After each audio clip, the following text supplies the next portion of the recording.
Hero to some, hated by others. That's called doing your job. Well, I'm pissed that the soda tax failed. Lindsay was behind that. Who needs new taxes? Your taxes already go to soda, a $4 billion subsidy for the corn syrup industry. That's why soda's so cheap. A tax on sugar water would help pay for the cost of diabetes and heart disease. Sugar water isn't the only cause of obesity. I mean, at least Lindsay was helping the little guy. The Little Guy, brought to you by Cola Now. Ah, refreshing.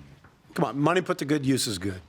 If Cola Now really cared about poor kids, they wouldn't go plastering their logo all over the place.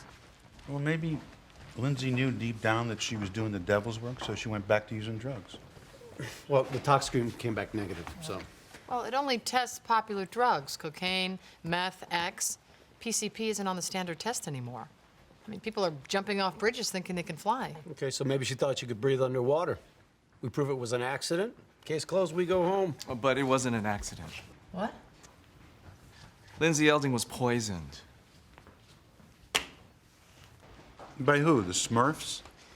Warner found mushrooms in Lindsay's guts, ran the DNA, and ID'd 4 species from South America. That's not something you get from your local grocer. I hope not.